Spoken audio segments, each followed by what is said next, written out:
দর্শক শুভেচ্ছা। আমন্ত্রণ চট্টগ্রাম 24-এ। বৃহত্তর চট্টগ্রামের সব খবর নিয়ে আপনাদের সাথে আছি আমি জান্নাতুল বুশরা। বৃষ্টিতে আজও কিছু সময়ের জন্য পানি জমে গিয়েছিল চট্টগ্রাম নগরের কয়েকটি এলাকায়। ভোর রাত থেকে থেমে থেমে বৃষ্টি হয় নগরীতে, ফলে নামতে না পেরে নগরীর কাতালগঞ্জ, পাঁচলাই সহ কয়েকটি এলাকায় পানি জমে যায়। এতে চলাচলের দুর্ভোগে পড়ে মানুষজন। তবে ঘন্টা দুয়েক পর পানি নামতে শুরু করে। কর্তৃপক্ষ বলছে কয়েক জায়গায় নামার পথ রুদ্ধ থাকায় পানি জমে যায়। আগের মতো ব্যাপক আকারে জলাবদ্ধতা হয়নি বলে দাবি সিটি কর্পোরেশনের।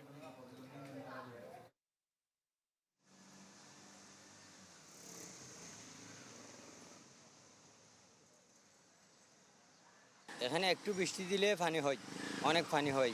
মানুষ আর চলাফেরা করা অনেক কষ্ট, অনেক প্রবলেম। মানে একটু বৃষ্টি, বেশি বৃষ্টি লাগতেছে না, হালকা পাতলা বৃষ্টি দিলেও পানি হয়ে যায়।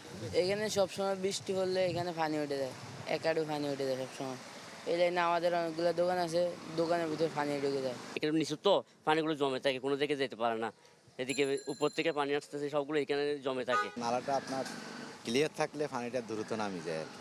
তো যারা আমাদের সিটি কর্পোরেশনের লোক আছে, ওরা যথেষ্ট পরিমাণে চেষ্টা করতেছে নালা ডালা পরিষ্কার রাখি। আজও থেমে থেমে বৃষ্টিপাত হচ্ছে পাহাড়ি জনপদ বান্দরবনে, ফলে পাহাড় ধসের আশঙ্কা করছে আবহাওয়া দপ্তর। এমন পরিস্থিতিতে আশঙ্কা বেড়েছে ঝুঁকিপূর্ণ বসতি নিয়েও। আরও জানাচ্ছেন ইয়াসিনুল হাকিম।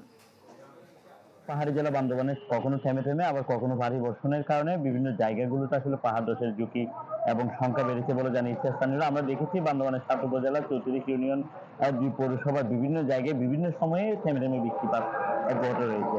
যেমন আজকে সকাল থেকে বান্দরবানে এখন পর্যন্ত বৃষ্টিপাত অব্যাহত রয়েছে। এই বৃষ্টিপাতের কারণে পাহাড়ের যে ঢালু জায়গা এবং দুর্গম এলাকাগুলোতে পাহাড়ের ঢল নেমে আসার কারণে বিভিন্ন জায়গাগুলোতে আসলে পাহাড় ধসের সংখ্যা বেড়েছে বলে আমাদেরকে পানি সংরক্ষণ এবং মৃত্তিকা আমাদেরকে জানিয়েছে। আমরা কথা বলেছি তাদের সাথে, তারা যেটি বলছে থেমে থেমে বৃষ্টির কারণে পাহাড়ে যে দীর্ঘদিন অতিরিক্ত তাপমাত্রার কারণে পাহাড় অনেকটা রোগ শুকনো ছিল, সেটিতে পানি ঢুকে যাওয়ার কারণে বিভিন্ন জায়গায় খরা এবং পাহাড়ে মাটি ফাটল তৈরি হতে পারে। এটির কারণে পাহাড়ে যারা ঝুঁকিপূর্ণভাবে বসবাস করছে তাদেরকে সরিয়ে যাওয়ার জন্য আসলে জেলা প্রশাসন, উপজেলা প্রশাসন, পৌরসভার পক্ষ থেকে বিভিন্নভাবে জনপ্রতিনিধিদের মাধ্যমে অবহিত করা হয়েছে। পাশাপাশি আমরা কথা বলেছি স্থানীয় বেশ কিছু মানুষের সাথে যারা আসলে পাহাড়ে ঝুঁকিপূর্ণভাবে বসবাস করছে। তাদের সাথে তারা যেটি বলছে, পাহাড়ের এই বৃষ্টিতে তারা এই আবাসস্থল ছেড়ে আসলে অন্য জায়গায় কোথাও যেতে যাচ্ছে না।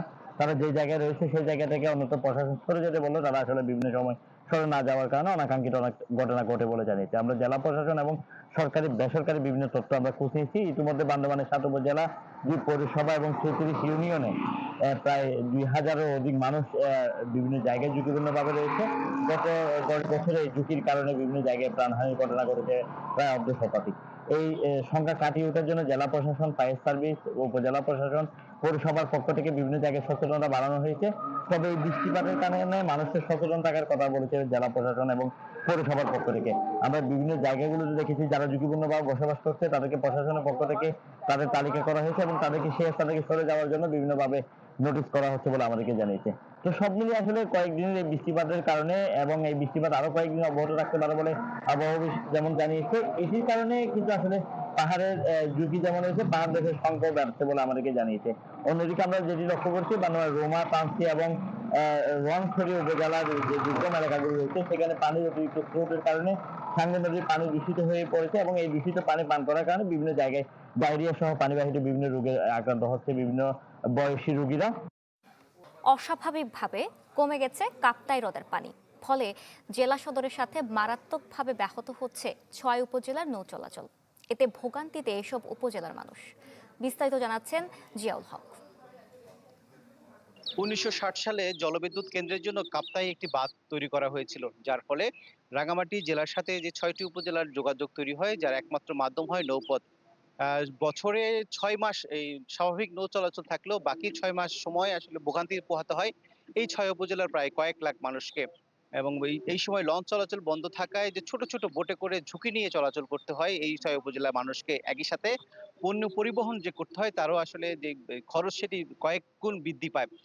এই এলাকার মানুষের একটি দাবি ছিল যে নৌপথ চলাচলের যে পথটি রয়েছে সেটি ড্রেজিং করার। তবে পলি জমে যাওয়ার কারণে প্রায় ২ যুগের বেশি সময় ধরে এই পথটিতে যোগাযোগের এই ৬ মাস ব্যাহত হচ্ছে এবং দুর্ভোগে পোহাতে হচ্ছে এই এলাকার মানুষজনকে।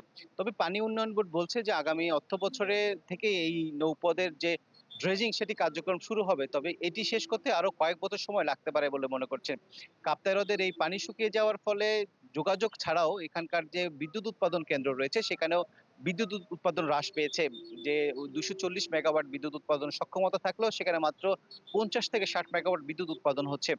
তবে বিদ্যুৎ উৎপাদন যে ব্যবস্থাপক যে পানি উন্নয়ন ব্যবস্থাপনার যিনি রয়েছেন ব্যবস্থাপক তিনি যেটি বলছে যে এই জুন মাসে আসলে শুরুতেই বৃষ্টিপাতের প্রতি বছর হয়ে থাকলেও এবারে জুনের শুরুতে কোনো বৃষ্টিপাত না হওয়ার এই যে ধারাবাহিকতা যে বিদ্যুৎ উৎপাদন সেটি ব্যাহত হচ্ছে। তিনি মনে করছেন যদি এইভাবে জুন মাসের বাকি সময়টা যদি বৃষ্টিপাত না হয় তাহলে আসলে বিদ্যুৎ উৎপাদন সেটি বন্ধ হয়ে যেতে পারে। তবে তিনি মনে করছেন যে জুলাইয়ের শুরু থেকে বা জুনের শেষ দিকে আসলে বৃষ্টিপাত হবে এবং বিদ্যুৎ উৎপাদন স্বাভাবিক হবে। একই সাথে যে নৌ চলাচলের যে ব্যাহত হয়েছে সেটি স্বাভাবিক হতে পারে বলে মনে করছেন। তবে এখানকার সাধারণ মানুষের একটিই দাবি দ্রুত সময়ের মধ্যে যে পানির যে যোগাযোগের যে নদীপথে যে যোগাযোগের একমাত্র মাধ্যম এই নৌপথে দ্রুত ড্রেজিং করে মানুষের চলাচলের মানুষের চলাচলের জন্য যে ব্যবস্থা আছে সেটি যাতে সহজ করা হয়।